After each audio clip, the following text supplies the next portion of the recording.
भक्तों, कंस के अत्याचार धीरे धीरे पृथ्वी पर काफी बढ़ गई और जब कंस सयाना हुआ, बड़े बड़े राजाओं पर चढ़ाई करने लगा, उन्हें पराजित करने लगा। भक्तों, जो भी राजा को पराजित कर देता है उसे अपना गुलाम बना लेता है, उसका राज्यभार सेना सब छीन करके अपने हवाले कर लेता है। कंस के इतने जुल्म बढ़ गए भक्तों, यहाँ तक कि अपने ससुर कंस का जो विवाह हुआ भक्तों, मगध देश के राजा महाराज जरासंध से, जरासंध की बेटी से भक्तों जरासंध पर भी चढ़ाई किया। लेकिन जब जरासंध की सुंदर बेटियों को देखा अस्थि और परास्ति को, तो अस्थि परास्ति के साथ विवाह कर लिया। तो पट रानियां थी कंस के, जरासंध को अपना ससुर बना लिया और बेटियों के साथ विवाह कर लिया। बच्चों, धीरे धीरे इसी प्रकार से कंस का अत्याचार बढ़ता रहा। पृथ्वी पर ना तो कहीं पर पूजा पाठ, ना ही कहीं यज्ञ अनुष्ठान, कुछ भी नहीं और चल रहा है, केवल कंस का अत्याचार बढ़ता जा रहा है। एक दिवस पृथ्वी ने जब ऐसा कंस का अत्याचार देखा तो पृथ्वी रोती हुई देवताओं के पास पहुंच गई और देवताओं से रोने लगे। देवता कहने लगे, देवी मेरे सामने रोने से कुछ नहीं होगा, जैसी हालत तुम्हारी है वही हालत हमारी भी है। ये मत समझो कंस का अत्याचार केवल पृथ्वी तक है, अरे हम देवताओं को भी उसने तबाह कर रखा है। इसलिए हे देवी, अब केवल एक ही उपाय है जो प्रत्येक युग में अवतार धारण करते परमपिता परमात्मा श्री नारायण भगवान विष्णु, अब उन्हीं को ध्यान करो जो इस समय हम सभी की रक्षा वही कर सकते हैं। उसी समय मैया पृथ्वी, सभी देवता हाथ जोड़ करके खड़े हो गए और पृथ्वी आंखों से आंसू बहाती हुई श्री नारायण भगवान विष्णु को ध्यान करती हुई कहने लगी, प्रभु आप कहाँ हैं? मेरी पुकार को सुनिए और इस पृथ्वी की ओर निहार करके देखिए, इस पृथ्वी की क्या दशा हो रही है। प्रभु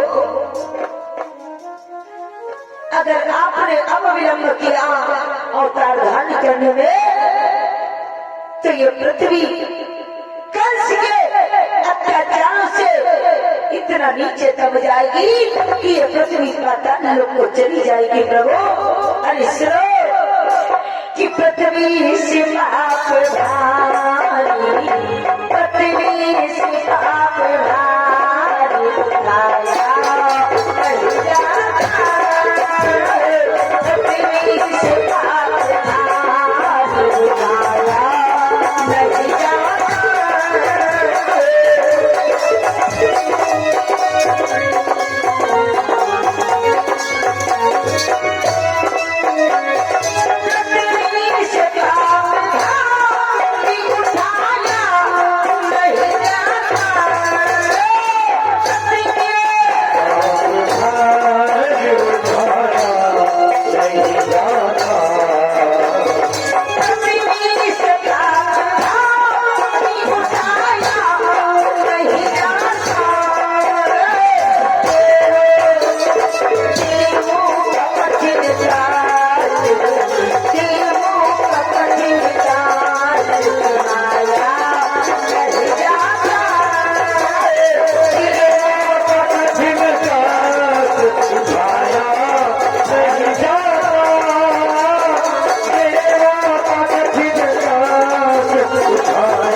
जाया नहीं जाता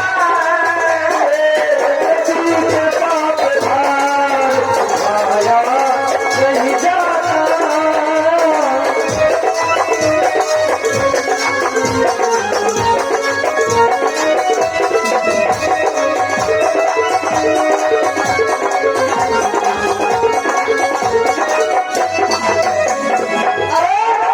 पृथ्वी कहने लगी है प्रभु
भगवान विष्णु को जब पुकारा तो उसी समय भक्तों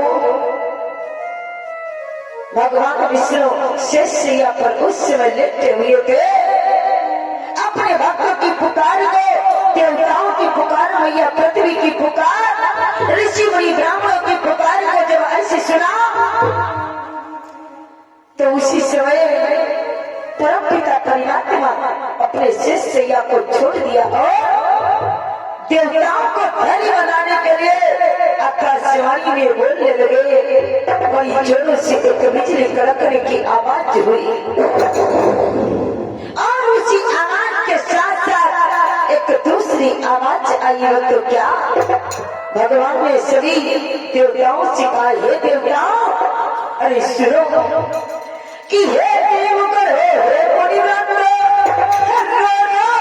मुझे रुलाओ ना, हे वसुंधरा निश्चित रहो, अब जाता सुनाओ,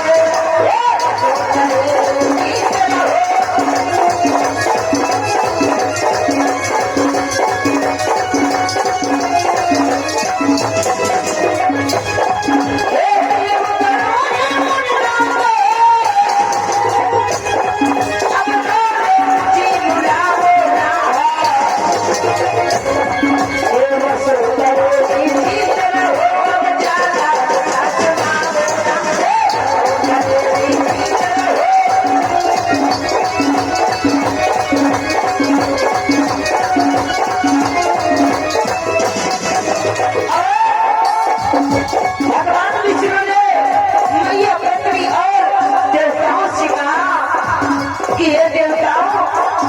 निश्चित रहो। पृथ्वी धैर्य धारण करो और मैं अति शीघ्र अवतार धारण करने वाला हूँ। मेरा विश्वास करो, सुनो, विश्वास करो, नीचल का काल हटा पृथ्वी का भार हटाने को फिर पृथ्वी का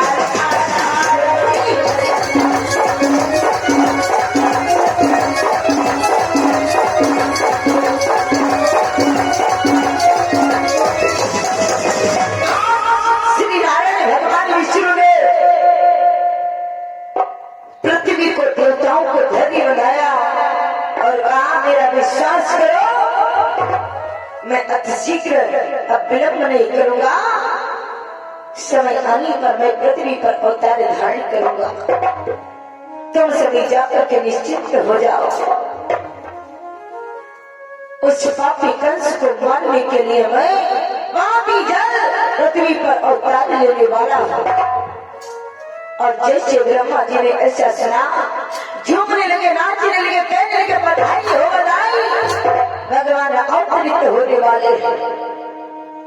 लेकिन भगवान ने देवताओं को आज्ञा दिया, हे देवताओं, केवल मैं ही अकेला नहीं चलूंगा पृथ्वी पर, बल्कि मुझसे पहले तुम सभी को चलना होगा। हे देवताओं सुनो कि तुम ही जाओ भूमि पर, धनो याद वीरो, आऊंगा यज्ञवंश में बनकर याद हो। भगवान ने कहा तुम सभी भी अपना अपना वेश बदल करके पृथ्वी पर चलो, यादों का वेश धारण करो और मैं यज्ञवंश में अवतरित होने वाला हूँ। भक्तों, देवताओं ने जब ऐसा सुना, एक एक करके सभी देवता पृथ्वी पर धीरे धीरे आने लगे। यादव का रूप धारण कर लिया, ग्वाल बन करके आने लगे। भक्तों, और मथुरा के राजा जो महाराज कुशल थे, उनके एक भाई और थे जिनका नाम था देवक। भक्तों, देवक के एक पुत्री थी जिसका नाम था देवकी। धीरे धीरे देवकी जब सयानी हुई, जो कंस की चचेरी बहन थी, तो चचेरी बहन।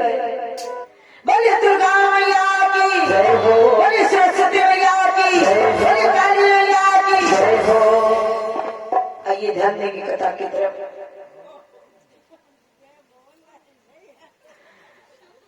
भक्तों, आइए ध्यान देंगे। कंस अपनी चचेरी बहन कंस अपने चचेरी बहन देवकी से बहुत प्रेम करता था। भक्तों, जब धीरे धीरे देवकी विवाह के योग्य हो गई तो पिता देव और उग्रसेन को चिंता होने लगी कि बेटी विवाह के योग्य हो गई है, कोई अच्छा सा वर तलाश करके बेटी का विवाह कर दिया जाए। भक्तों,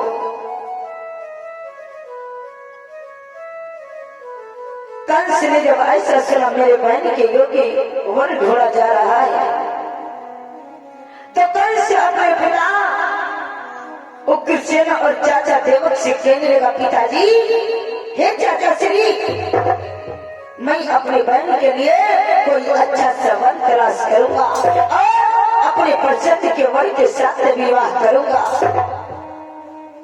देवक भी डरते थे कंस से, पिता उग्रसेन भी डरते थे कंस से कि ये पापी है, अत्याचारी है, दुराचारी है, कहीं ऐसा ना हो किसी दुष्ट के साथ मेरी बेटी को ब्याह दे। लेकिन भक्तों, बतलाया जाता है कभी कभी दुष्ट प्राणी भी कुछ ऐसा अच्छा काम कर देता है जो कि किसी को विश्वास भी नहीं होगा कि ऐसा प्राणी ये काम कर सकता है। हमारा आप हर एक प्राणी को जिसे बुरा समझते हैं उसके अंदर भी कोई ना कोई अच्छाई छुपी होती है, और जिसे हम और आपको बहुत अच्छा समझते हैं कि ये प्राणी बहुत अच्छा है, तो उसके अंदर भी कोई ना कोई बुराई अवश्य होती है। भक्तों, कंस ने कहा, मैं अपने पसंद के वर के साथ अपनी बहन का विवाह करूंगा। कोई कुछ बोल न सका उतने क्षण, लेकिन भक्तों, कंस विचार करता रहा। लेकिन जब वो देव जी को कंस ने देखा, वो देव के विचारों को जब कंस ने देखा, कंस ने मन ही मन में विचार किया कि जिस प्रकार मेरी बहन देव की सुंदर है, सुशील है, सरल स्वभाव की है, उसी प्रकार से वसुदेव भी सीधा साधा भोला भाला और सत्य का पालन करने वाला वसुदेव है। इससे अच्छा तो कोई वर मेरे बहन के लिए हो ही नहीं सकता है। कंस ने अपने जीवन में बस केवल एक ही काम अच्छा किया। भक्तों, यही सोच करके देवकी के विषय में कंस जाकर के वसुदेव से बात करने लगा। भक्तों, ध्यान देंगे, वसुदेव से कहने लगा, कंस, ये वसुदेव, तुम वैसे तो हमारे दरबार के मंत्री थे, लेकिन मैं चाहता हूं कि मेरे एक बहन है जिसका नाम है देवकी, देवकी बड़ी भोली वाली है, तुम देवकी के साथ विवाह कर लो। हम तुम्हें अपना मित्र मानते हैं, इस कारण हम चाहते हैं कि हमारा तुम्हारा रिश्ता बदल जाए, संबंध जुड़ जाए। वो देव कहने लगे, भैया, क्या आपको मालूम नहीं कि मेरा विवाह हो जा चुका है? कंस कहने लगा, तो क्या हुआ? भक्तों, वसुदेव का विवाह हो जा चुका था। रोहिणी नाम की एक पत्नी वसुदेव की और थी। फिर भी कंस कहता है कि मेरी बहन के साथ विवाह कर लो। कंस कहने लगा, जैसे आपके चरणों की दासी रोहिणी बहन है, वैसे मेरी भी बहन देवकी तुम्हारे चरणों की दासी बन करके अपना जीवन जिलेगी। लेकिन आपसे अच्छा मेरे बहन के योगी का कोई वर हो ही नहीं सकता है। इसलिए हे वसुदेव, मेरी विनती को स्वीकार करो, मेरी बहन के साथ विवाह कर लो। बार बार जब कंस वसुदेव से निवेदन करने लगा। वसुदेव जी ने स्वीकार कर लिया। भक्तों, और जब वसुदेव को स्वीकार हुआ विवाह करने के लिए, तुरंत कंस बड़ा प्रसन्न हो गया। विद्वान विप्रों को बुलाया, देव की बहन के विवाह की लग्न मुहूर्त निकलवाई और वक्तों अच्छी सी तिथि निकला करके विवाह का प्रबंध होने लगा। वक्तों दोनों तरफ से, और जिस लग्न मुहूर्त के अनुसार देव की और वसुदेव की भावनी जब मथुरा में पड़ने लगी और फिर दान मानी के साथ जिस समय देव की वसुदेव के साथ जब विदा होने लगी, भक्तों कंस को बड़ा दुख हुआ कि मेरी लाडली बहन आज मुझसे दूर जा रही है। पिता देवक और महाराज कुलसेन को भी बड़ा दुख हुआ कि मेरी पुत्री आज पराई हो चुकी है, आज मेरी बेटी विदा हो रही है। सभी को बड़ा दुख हो रहा, भक्तों सभी को बड़ा दुख होता है। लेकिन बहुत सा दान दिया और दान पेज के साथ जिस समय देव की विदा होने लगी, जैसे ही वसुदेव और देव की रथ पर बैठे सारथी रथ को चलाना चाहा, कंस ने उसी समय सारथी को रथ से नीचे उतार दिया और कहा आज मैं खुद से अपनी बहन को ससुराल भेजने जाऊंगा। भक्तों, आज बहन बहनोई का कंस सारथी बन गया और खुद से रथ हाँकने लगा। भक्तों, मैलों से कुछ दूरी पर आके रथ बढ़ पाया था, इतने में भयानक एक घटना घट गई। भक्तों, उसी समय बड़ी जोरों से बिजली कड़कने की आवाज हुई। ऐसा लग रहा है कि बादल ही फट गया हो। और उसी आवाज के साथ साथ दूसरी आवाज आई, अरे कंस, जो तू आज भूला भूला अपने बहन बहनोई को जो तू ससुराल भेजने जा रहा है, तो सुन कि अरे कंस इस देव की हम बतलाते हैं तुझे होगा तेरा काल।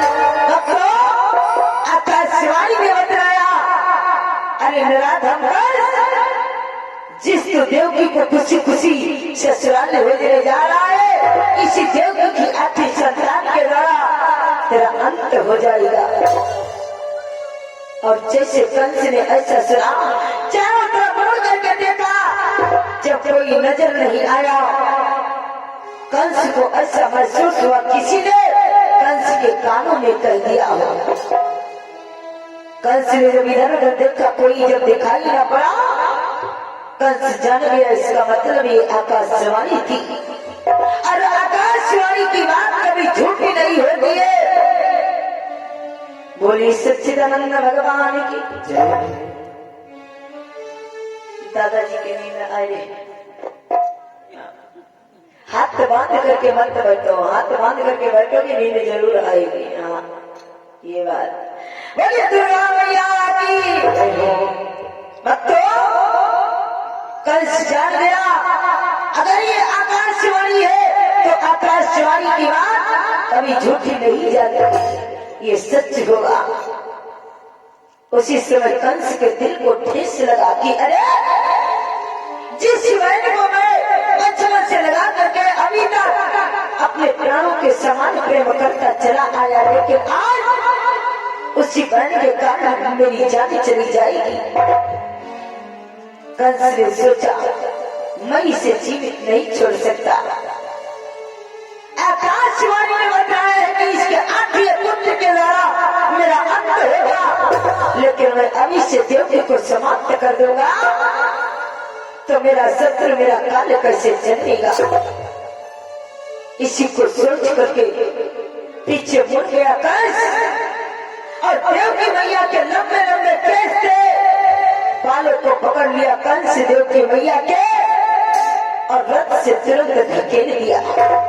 जिस बहन को बहुत प्रेम करता था कंस, आज उसी बहन का अपमान करने लगा। भक्तों, देव की मैया के बाल को पकड़ करके जिस रथ से धकेला, वो देव घबरा गए कि अरे ये कंस क्या पागल हो गया है। उस देव की रथ को छोड़ करके उतर पड़े। कंस ने निकाली ज्ञान से तलवार और देव की मैया के गर्दन पर चलाना चाहा। देव की हाय हाय कहती है, भैया भैया, अरे तुम मुझे क्यों मारना चाहते हो भैया? आखिर मुझसे क्या कसूर हो गया जो तुम मुझे मारना चाहते हो? कंस एक भी नहीं सुनता है और जैसे तलवार को कंस ने चलाना चाहा, उस देव ने हाथ को पकड़ लिया कंस के और बोले, कंसराज क्या तुम पागल हो गए हो? ये तुम्हें क्या हो गया? अरे जिस बहन को तुम इतना ज्यादा प्रेम करते थे, मानते थे, आज उसी बहन को तुम मान भी जा रहे हो। देव की रो रही है, कहती है, भैया ये आज तुम्हें क्या हो गया कि वो अब लाभो विवाहता, कि वो अब लाभो विवाहता, छोड़ी हो जाती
पर जरा से भी कंस ने तरस नहीं खाया और जैसे मारना चाहा,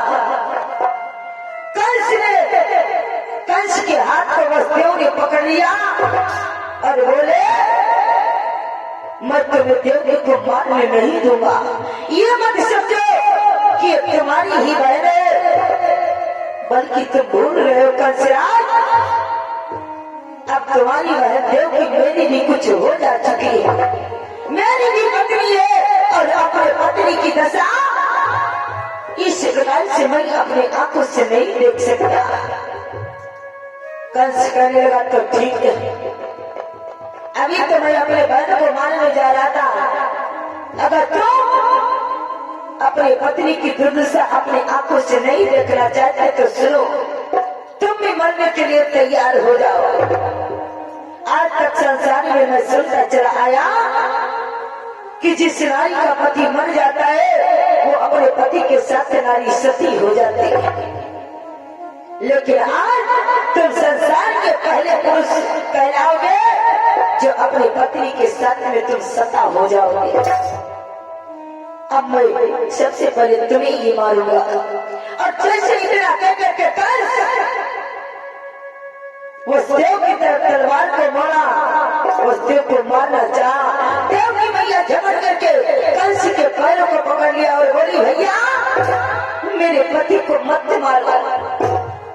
अगर मुझसे कोई कसूर हुआ है, मुझसे कोई गलती हुई है, तो सबसे पहले मुझे ये मार डालो भैया, क्योंकि कि आज जिनके कारण मैं सुहागन बनी हूँ, यदि उन्हें मान दोगे तो ये तुम्हारी बहन अभी अभी सुहागन बनी है, अभी विधवा हो जाएगी। इसीलिए भैया मैं नहीं चाहती कि मैं विधवा होकर के मरूं। भैया यदि तुम इन्हें मान दोगे तो फिर ये मेरा सुहाग, मेरी ये चूड़ियां, मेरा ये सिंदूर भला किस काम का। भैया सुनो कि कैसी ही मेरी सास कि कैसी ही मेरी सास संगारी कहाँ का सास कहाँ।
देव की कहती है भैया मेरे पति को मत मारो, यदि मेरा पति ही नहीं रहेगा तो फिर मेरा ये 16 श्रृंगार वाला किस काम का भैया।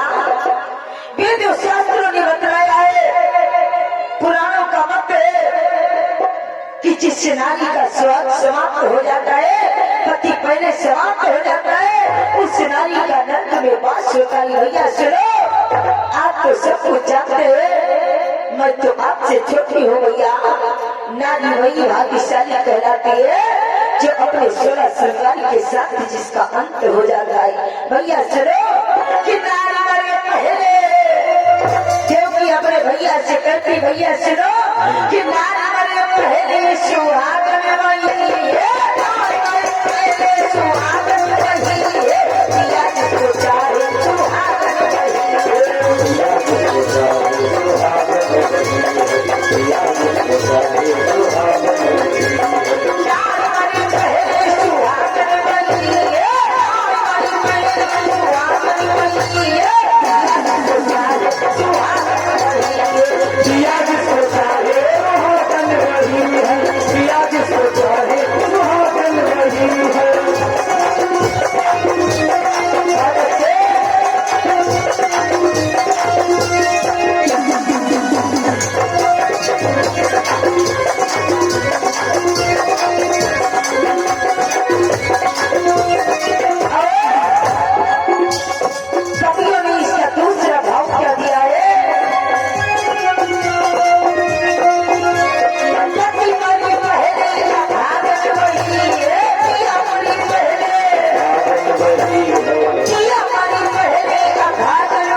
भगवान की। इस प्रकार से देवकी ने जब ऐसा कहा, वो देव ने कहा, देवी चिंता न करो, मुझे ही पहले मर जाने दो, क्योंकि मैं तुम्हारी ऐसी दशा अपनी आंखों से नहीं देख सकता।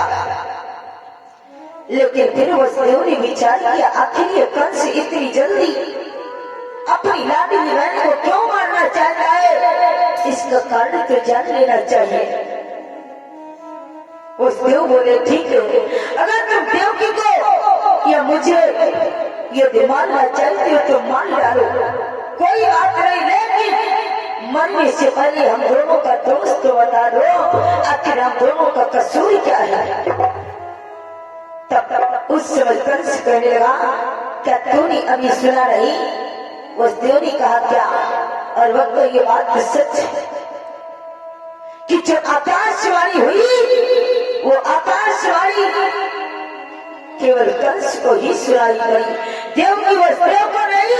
कंस ने बताया कि अभी अभी आकाशवाणी हुई है, आकाशवाणी ने बताया इस देवकी की अति संतान के द्वारा हमारी मृत्यु हो जाएगी। इस कारण मैं देवकी को जीवित नहीं छोड़ना चाहता।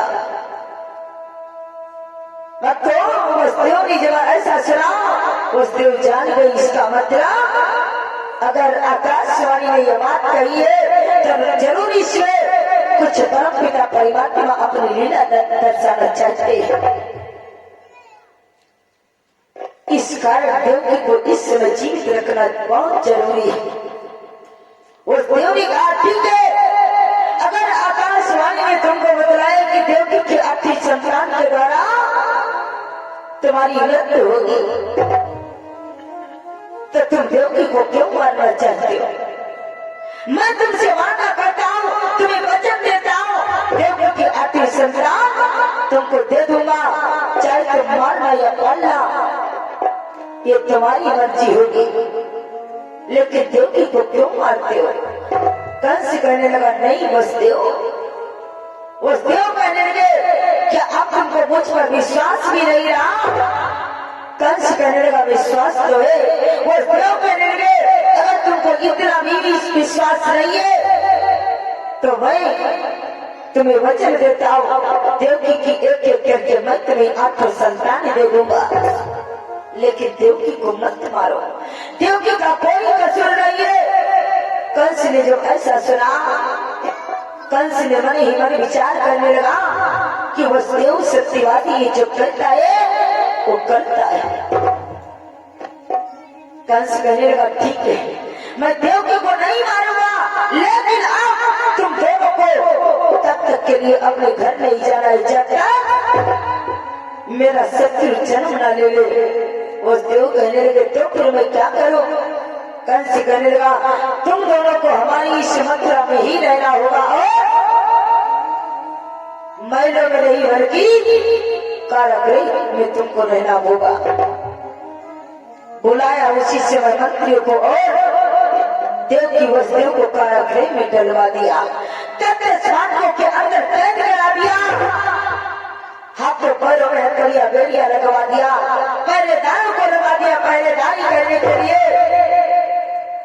लेकिन जिस समय पिता उग्रसेन को पता चला कि मेरा दुष्ट बेटा मेरे बेटी और दामाद को कारागृह में डाल दिया है, तो उसी समय उग्रसेन कहने लगे ये तूने क्या किया?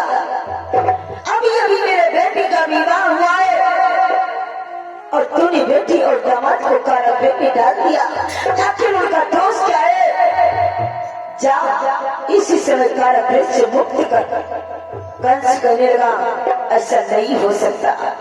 उग्रसेन कहने लगे मैं पिता होने के नाते इस समय तुझसे नहीं कहता हूँ, बल्कि एक राजा होने के नाते मैं तुझे आज्ञा देता हूँ मेरे आज्ञा का पालन कर और मेरे बेटी दामाद को कारागृह से मुक्त कर। कंस डराता मार करके हंसने लगा, कहने लगा पिताजी राजा, अरे कैसा राजा, कहाँ का राजा? तुम मथुरा के राजा हो? उग्रसेन कहने लगे हाँ।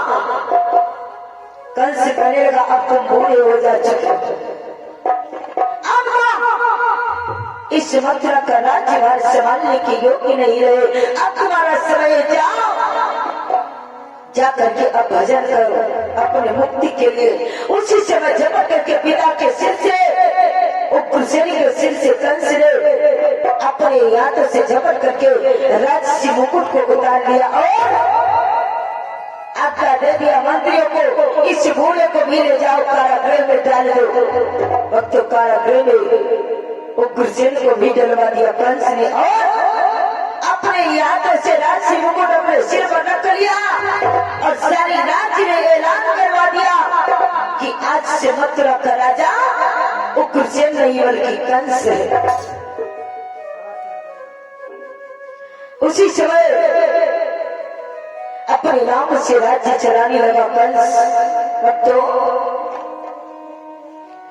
कंस में इसी प्रकार से अत्याचार बढ़ते रहे, रो रो करके देवकी उधर कारागृह में समय को व्यतीत कर रही है। तो धीरे धीरे समय जब बढ़ता रहा, मैया देवकी को जब पहला गर्भ धारण हुआ तब तो हुआ क्या कि दिन पर दिन हो रहा था उधर कल से इधर देवकी के हुआ पैदा पहला।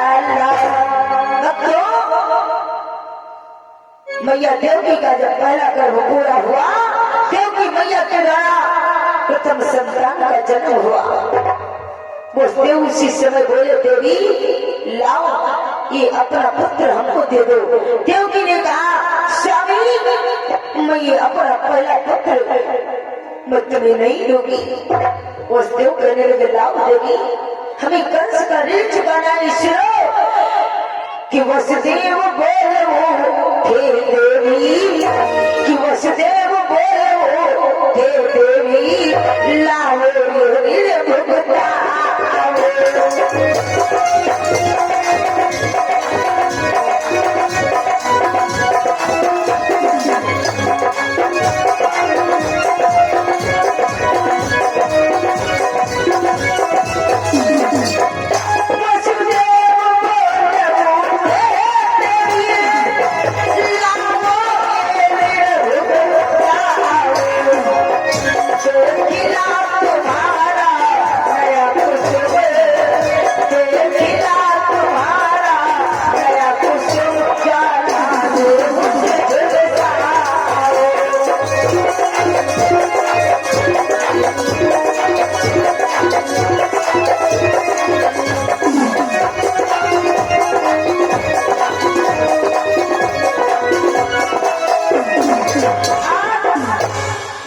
ने कहा कि लाओ देवी, ये पुत्र हमको दे दो, हमें कंस का रह चुका है। देव की मैया रोने लगी, बोली नहीं स्वामी, मैं अपने इस पुत्र को उस पापी की ज्वाला में झुलसाने नहीं दूंगी। वो देव बोले देवी, मेरे वचन का मान रखना होगा, मैंने कंस को वचन दिया है। जैसे तैसे देवकी को समझाते हुए वसुदेव ने देवकी की गोदी से बालक को ले लिया और लेकर के जब चलने लगे तो उसी समय देवकी कहने लगी, स्वामी लिए तो जा रही हो मेरे पुत्र को, लेकिन जाओ उस पापी से कह देना ये उसकी कोई इंसानियत नहीं, कोई मानुषिकता नहीं है, जो एक मां से उसकी संतान को छीन रहा है। देव की रोती रही, वसुदेव ले जाकर के कंस के पास उस पुत्र को 5 चरणों में लिटा दिया।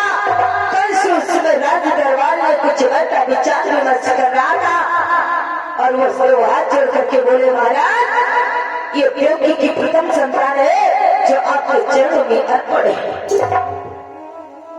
कंस उस समय साता के मन में बैठा हुआ था, बोला वसुदेव तुम वास्तव में सत्यवादी हो, जो कहते हो सो करते हो, इसलिए हे वसुदेव इस पुत्र से मेरा कोई बैर नहीं है, इस पुत्र को ले जाओ, देवकी को दे दो, मेरा तो बैर देवकी की 8वीं संतान से, और जब वो जन्म ले तब तुरंत तुम मुझे सूचना दे देना, मैं अपने शत्रु को अपने काल को जीवित नहीं छोड़ूंगा। वसुदेव बड़ी प्रसन्न हो गए, उठाया अपने पुत्र को, तुरंत कारागृह में पहुंचे, ले जाकर के देवकी मैया की गोदी में पुत्र को दे दिया। देवकी अपने प्रथम संतान को पाकर के बड़ी खुश हो गई, लेकिन देवताओं ने कंस के अच्छे बढ़ते हुए मोह को जब देखा, विचार करने लगे अगर कंस इसी प्रकार से मोह दर्शाता रहा, प्रेम दिखाता रहा, तो इतनी जल्दी श्री नारायण का अवतार नहीं होगा और कंस के वध में विलंब हो जाएगा। इस कारण देव ऋषि नारद को भेजा देवताओं ने। देव ऋषि नारद कंस के दरबार में आ गए, कंस की मति फेरने के लिए बंटो। जैसे ही देव ऋषि नारद को कंस ने देखा आसन पर बिठलाया, देव ऋषि नारद ने कंस से कुशल प्रश्न पूछा। कंस ने कहा मुनिराज मेरे यहाँ का कुशल तो सब ठीक है, अरे थोड़ा तुम्हें आने में विलंब हो गया, अन्यथा मैं तुम्हें अभी देवकी की प्रथम संतान दिखाता, अभी अभी वो देव लेकर के गया। देव ऋषि नारद कहने लगे तो क्या हुई वो संतान? कंस ने कहा मैंने देवकी के पास भेज दिया। देव ऋषि नारद बोले क्या? कंस कहने लगा आप तो जानते ही हो मुनिराज, मेरा प्रथम संतान से क्या मैं रहे, वो देवकी की संतान है, उसे उसके ही पास रहना चाहिए। मेरा बैल तो देवकी की 8वीं संतान से, जब वो जन्म लेगा तब मैं उसे जीवित नहीं छोड़ूंगा। देव ऋषि नारद हंसने लगे, बोले वाह राजन, क्या तुम्हारी मति पर पत्थर पड़ गए? कंस कहने लगा क्यों? देव ऋषि नारद कहने लगे तुमको नहीं मालूम कि वो विष्णु कितना छलिया है, वो कभी भी कोई भी रूप धारण कर सकता है। आकाशवाणी में तुम्हें बतलाया था कि देवकी की 8वीं संतान के द्वारा तुम्हारी मृत्यु होगी, लेकिन तुम्हें नहीं मालूम कि वो 8वां पहला बन करके भी आ सकता है। कंस कहने लगा ये कैसे हो सकता है? देव ऋषि नारद कहने लगे विश्वास नहीं हुआ?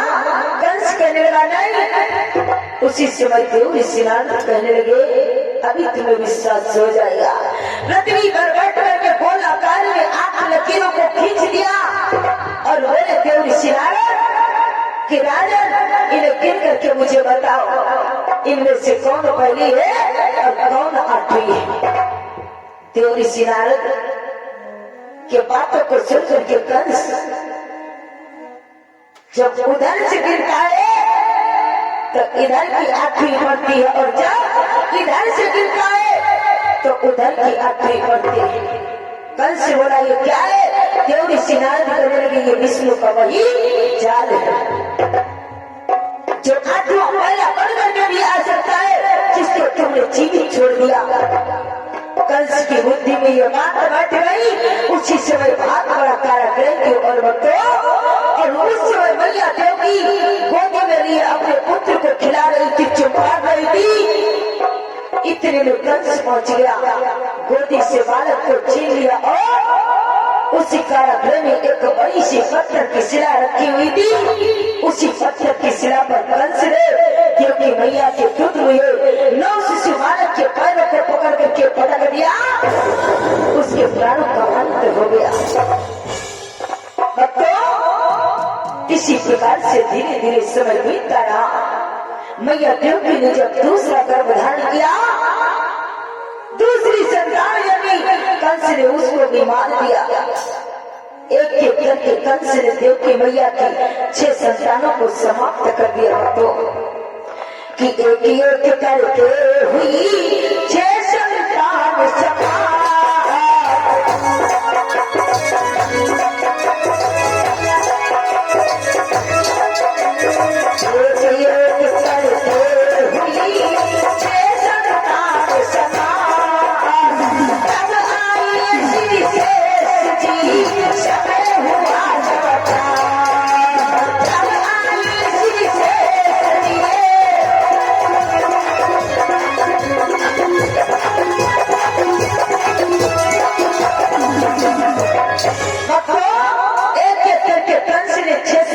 को मार दिया।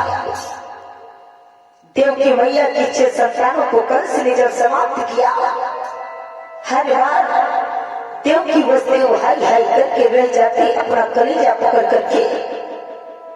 लेकिन जब 7वां गर्भ धारण हुआ तो 7वें गर्भ में लीलाधारी परम पिता परमात्मा ने अपनी एक अनोखी लीला दर्शा दिया।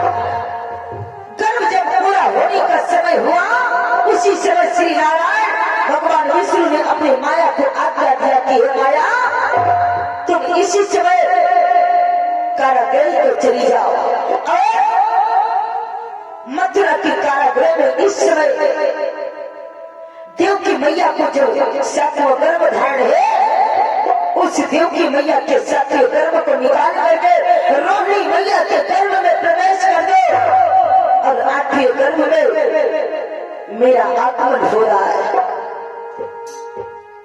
माया ने जो आज्ञा करके तुरंत चल पड़ी भक्तों और पहुंच गई कारागृह में। भक्तों, माया ने जाकर के छल भर में अपना काम कर दिया। देवकी मैया का 7वां गर्भ निकाल करके रोहिणी मैया के गर्भ में प्रवेश कर दिया। रोहिणी मैया के भी कोई संतान नहीं थी। रोहिणी मैया को जब अचानक गर्भ धारण हुआ, समय आने पर श्री शेष जी का पदार्पण हुआ। भक्तों, मैया रोहिणी के द्वारा जब गर्भ पूरा हुआ, एक सुंदर पुत्र का जन्म हुआ भक्तों, जिसका नाम पड़ा बलराम। और बलराम का एक नाम और भी था, संघर्षक। जो एक गर्भ से दूसरे गर्भ में पहुंचाए गए, इस कारण बलराम का एक नाम संघर्षक भी था। उधर बलराम का जन्म हुआ और धीरे धीरे और समय बीतता रहा। भक्तों, जब मैया देवकी को 8वां गर्भ धारण हुआ,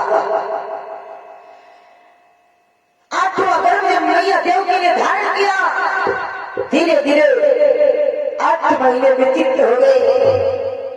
जब 7वां महीना व्यतीत हुआ और जब 9वें मास की बारी आई, भादव का महीना जब लगा, तो भक्तों भादव का महीना था, दिन बुधवार था, अष्टमी तिथि थी और रोहिणी नक्षत्र था। रात्रि के 12 बज रहे थे। उस समय देवकी मैया एक सपना देखती है भक्तों, और सपना देवकी मैया क्या देख रही है भक्तों, ध्यान देंगे। बोलिए सच्चिदानंद भगवान। देवकी मैया रात रात्रि के 12 बजे सपना देखती है और सपने में क्या देख रही है कि नीचे ताला है रक्त सागर है, कि नीचे ताला है रक्त सागर है, जिसमें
सरदार की हंसी चली जा रही है।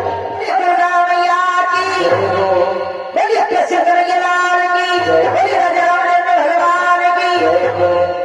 अब तो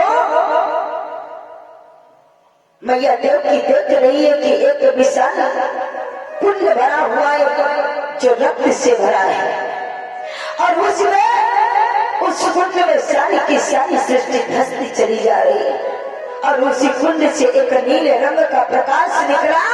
उसी प्रकाश में एक छोटी सी मूर्ति, छोटा सा एक बालक मंद मंद मुस्कुरा रहा है। और जब मैया देवकी ने सपने में देखा, और क्या देखा कि मैया देवकी के देखते ही देखते उस छोटे से बालक ने विराट रूप धारण करना शुरू कर दिया, और इतना विशाल शरीर हो गया कि ऐसा लग रहा था पृथ्वी से आकाश तक वो मूर्ति बढ़ती चली जा रही है। और फिर धीरे धीरे वो मूर्ति जब कारागृह की ओर बढ़ने लगी, मैया डरने लगी सपने में कि अरे ये मैं कैसी माया देख रही हूँ, ये मैं क्या देख रही हूँ।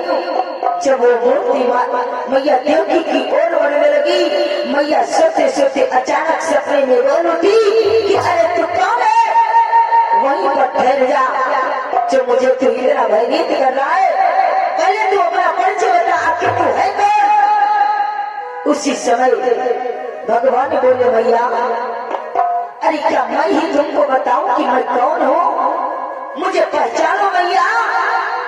मैया कहती मैं क्या जानू तू कौन है। भगवान कहने लगे हमी को बताना पड़ेगा मैया कि मैं कौन हूँ। मैया कहती हाँ तू बता, आखिर तू है कौन। भगवान कहने लगे मैया सुन कि क्या खुद मैं कहो हो कौन हो मैं, कि क्या खुद मैं कहो हो कौन हो मैं, हाँ कह दूंगा कहना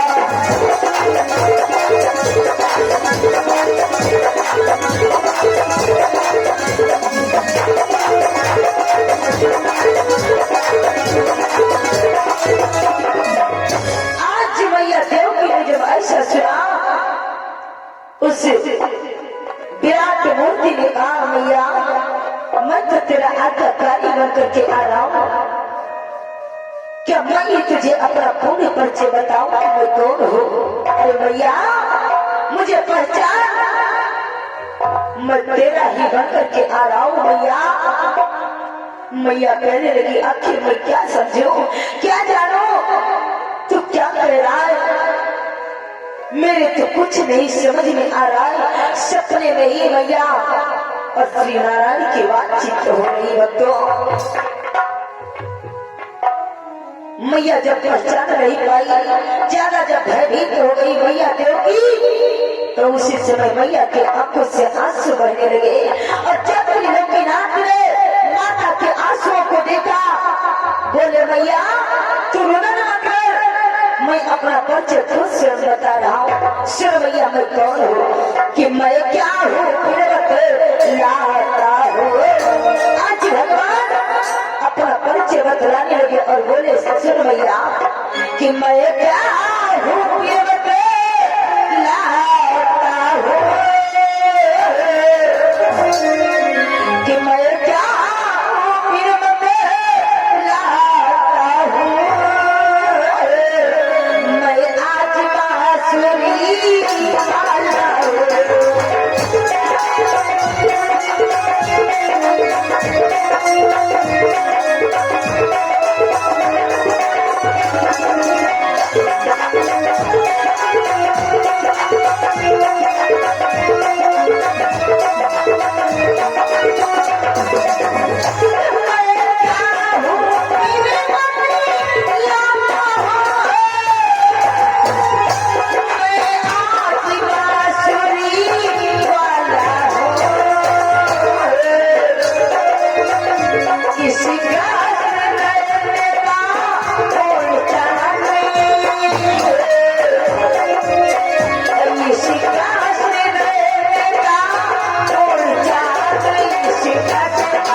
उसी समय भगवान ने अपना परिचय दिया कि मैया मैं कोई और नहीं, मैं तुम्हारा 8वां पुत्र बन करके आ रहा हूँ। मैया जिसके कारण तुम वर्षों से इस कारागृह में कठोर तपस्या कर रही हो, नाना प्रकार के कष्टों को सहन किया है मैया, तो मैं कोई और नहीं तुम्हारा पुत्र बन करके आ रहा हूँ।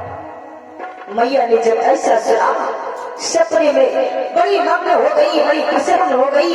मैया के देखते ही देखते वो विराट मूर्ति अपना छोटा सा रूप धारण कर लिया और इतने में मैया देवकी की आंखें खुल गई बच्चों। और हुआ क्या कि पूर्ण हो गया वो सुख साधन आंख खुली तो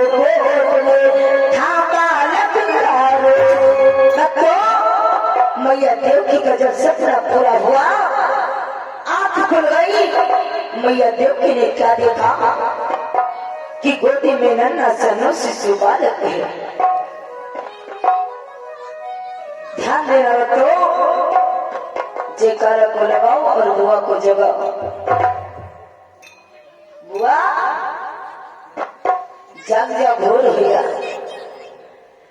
बोलिए दुर्गा मैया की। और ये राजेश सूर्या जी सूर्या मोड़ के निवासी, जिनके द्वारा 20 मुद्राओं का दान भगवान के श्री चरणों में श्रद्धांजलि समर्पित हुए है।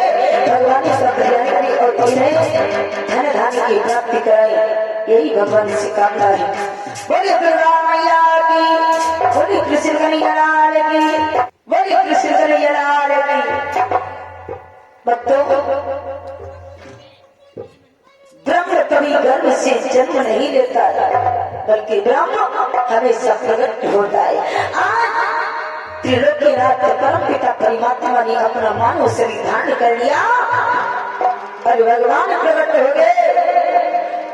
उस समय कुछ वसुदेव जी महाराज जाग रहे थे और कुछ सो रहे थे। निद्रा आ रही थी लेकिन पूर्ण रूप से सोए नहीं थे। इतने में भक्तों, जब श्री नारायण का पृथ्वी पर अवतार हुआ, देवता सभी जय जयकार करते हुए पुष्पों की वर्षा करने लगे भक्तों। और हुआ क्या कि कुछ जगते थे वसुदेव उधर, यह सुना एक जयकार हुई, फिर देखा नवमंडल पर से पुष्पों की वर्षा हुई, फिर देखा नवमंडल पर से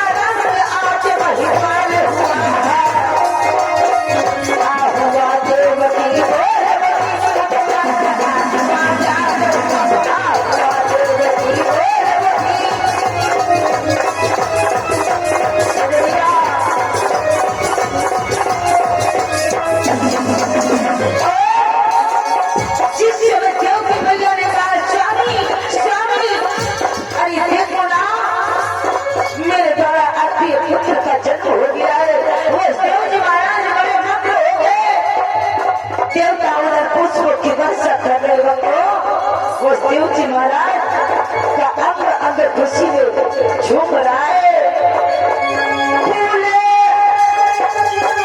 फूले सब दूर हुई संताप सभी है, हथकड़ी देवी से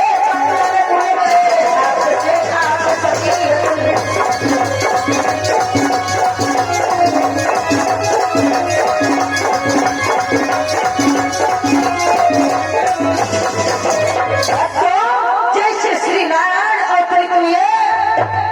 मानव शरीर धारण करके देव की मैया के आगे पुत्र बन करके जा, परम पिता परमात्मा और वो देव ने जब जाना तो ये मग्न हो गए। आप ही आप हथकड़ियां बेड़ियां टूट गई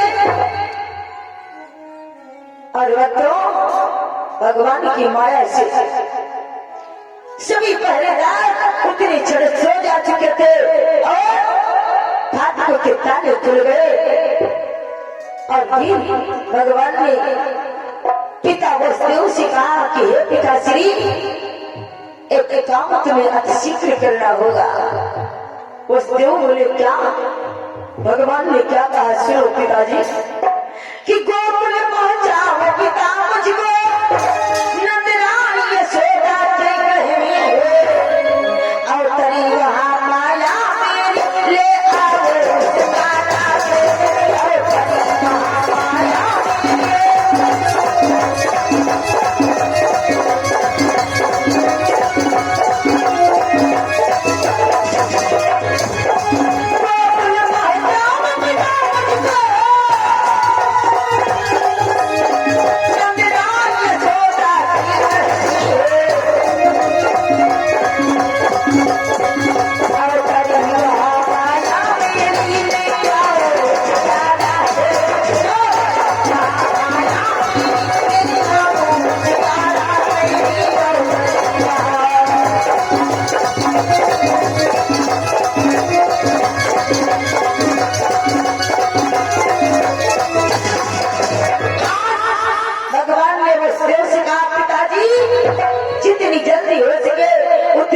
मुझे गोकुल में पहुंचा दो।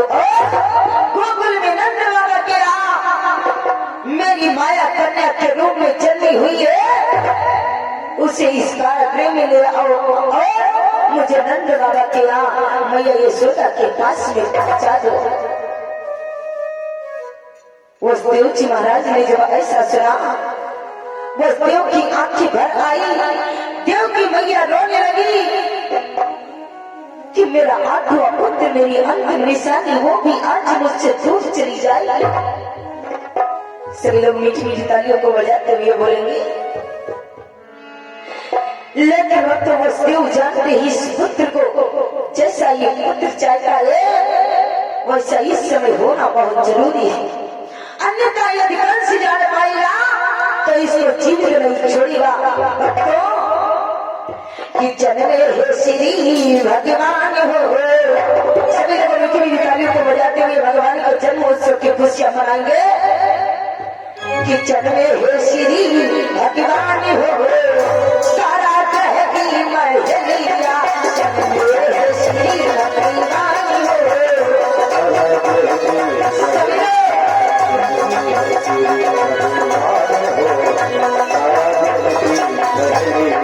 सभी श्री भगवान हो, तारा कहती महलिया श्री भगवान हो, तारा कहती महलिया।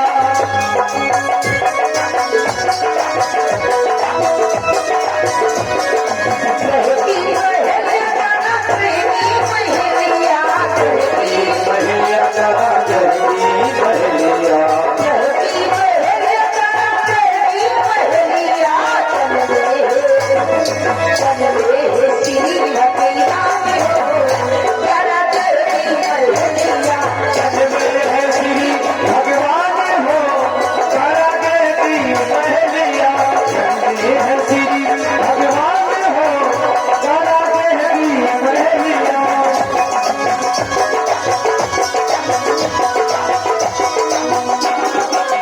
मैया रोमी बाबा रोमी, मैया रोमी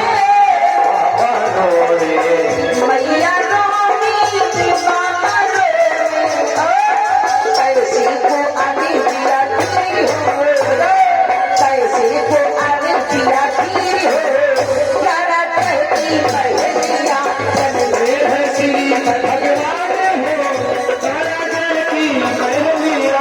जन्मे श्री भगवान हो, तारा कहती महलिया।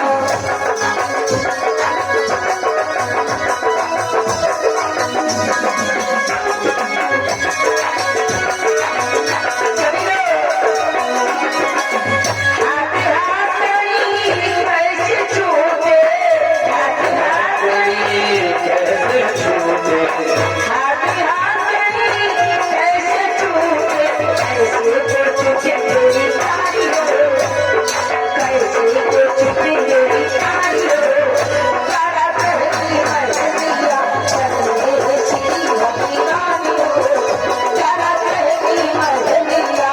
जन्मे श्री भगवान हो, तारा कहती महलिया।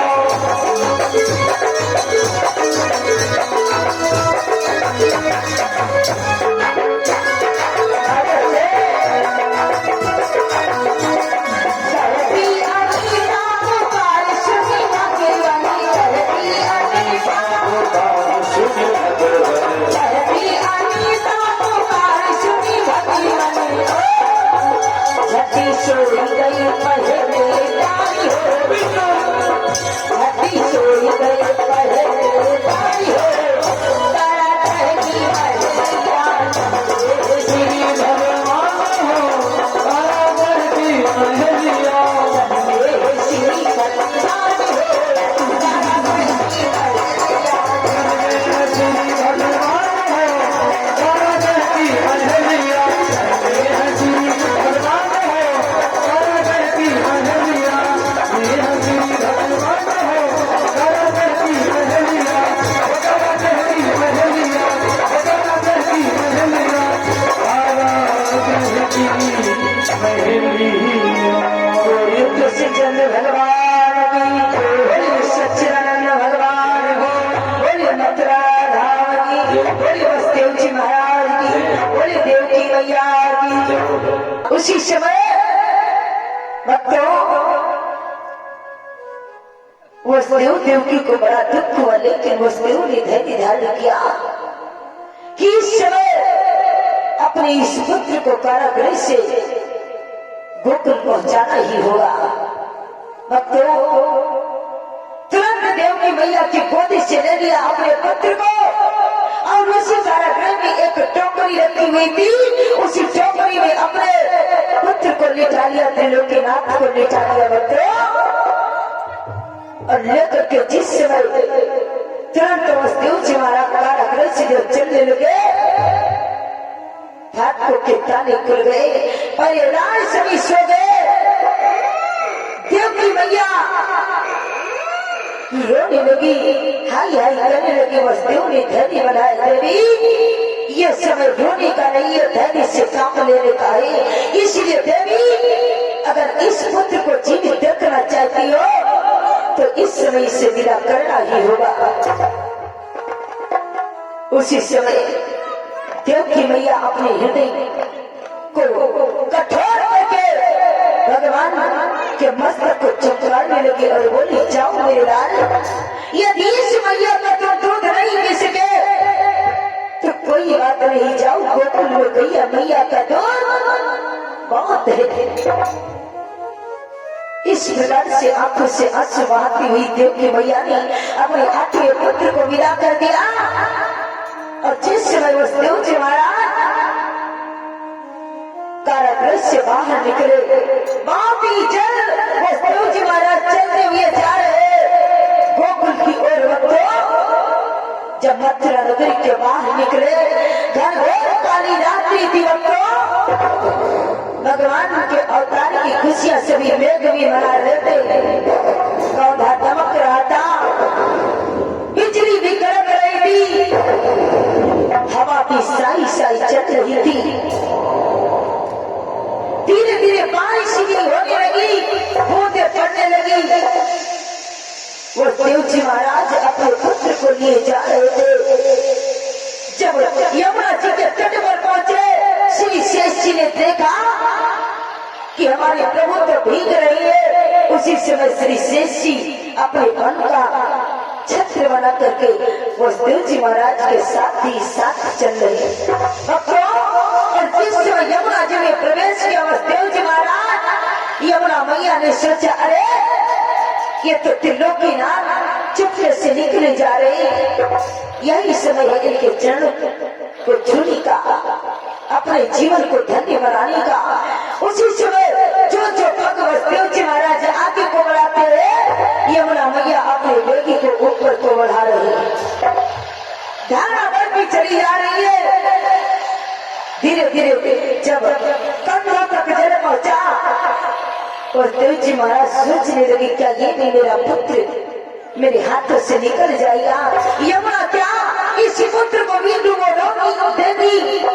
तो धीरे धीरे चल गर्दन तक पहुंचा।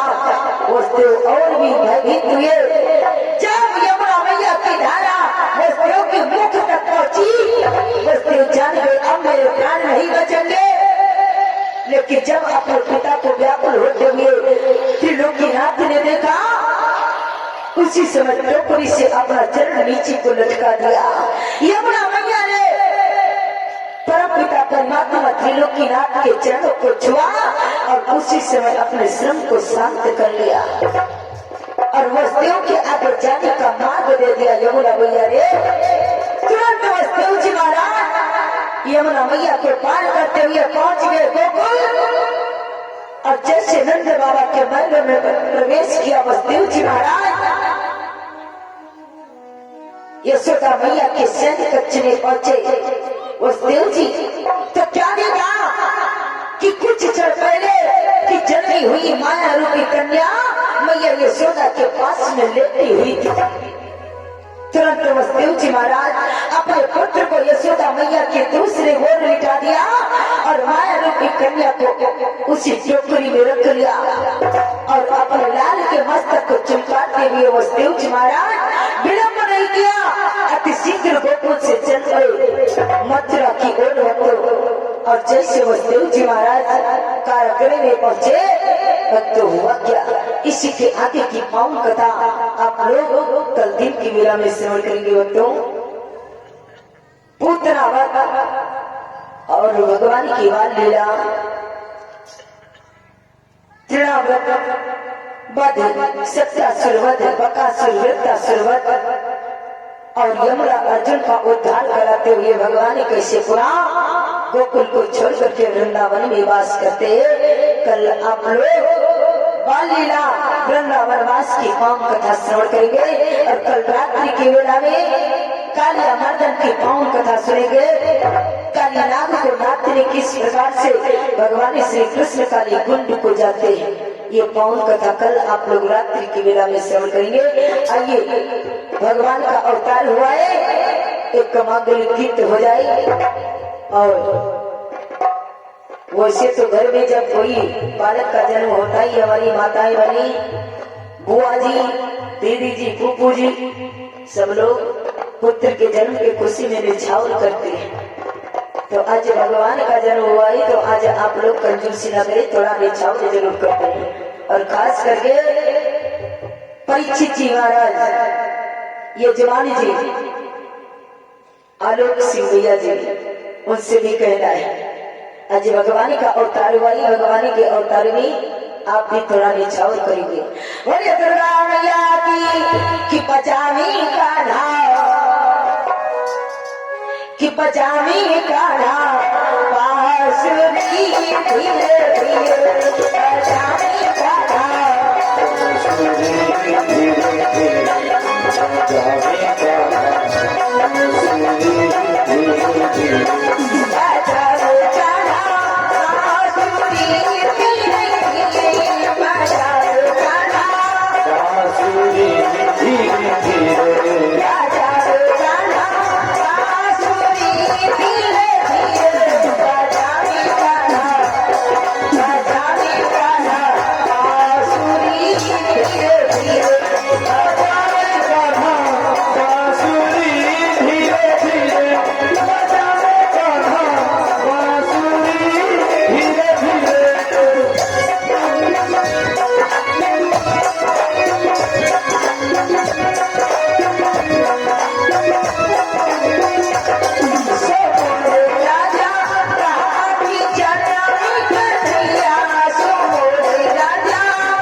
परिवार को हमेशा सुखी और संपन्न बनाए रखे, इन्हें धन रानी की प्राप्ति हो, यही भगवान से निवेदन है।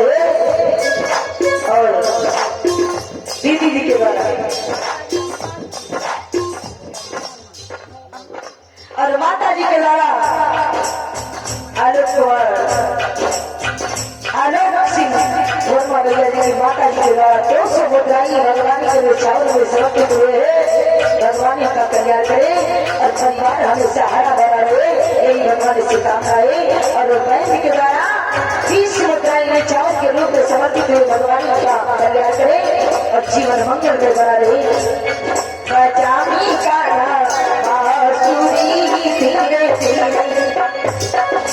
और भैया नाम बता दे।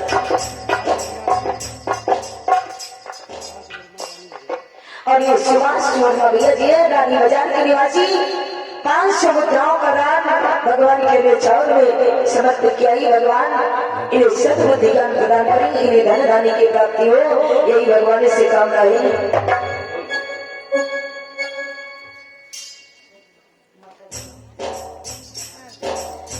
माता जी ने श्रद्धानुसार भगवान के जन्म में निछावर किया ही, भगवान का कल्याण करें, धन रानी की प्राप्ति हो। सभी माताओं ने अपनी अपनी श्रद्धानुसार भगवान के जन्म में निछावर कर रही है। भगवान के सभी के परिवार को सुखी संपन्न बना रहे और सभी का जीवन मंगल में बना रहे और सभी के पुत्रों को सद्बुद्धि ज्ञान प्रदान हो, यही भगवान से कामना है।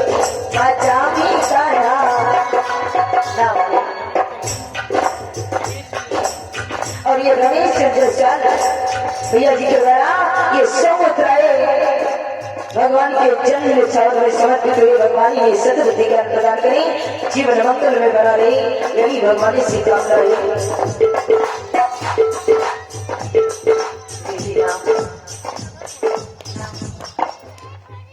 और दीदी जी के द्वारा कुछ श्रद्धानुसार निछावर भगवान के चरणों में हुई है, भगवान इनका कल्याण करें और जीवन मंगल में बना रहे, यही भगवान से कामना है।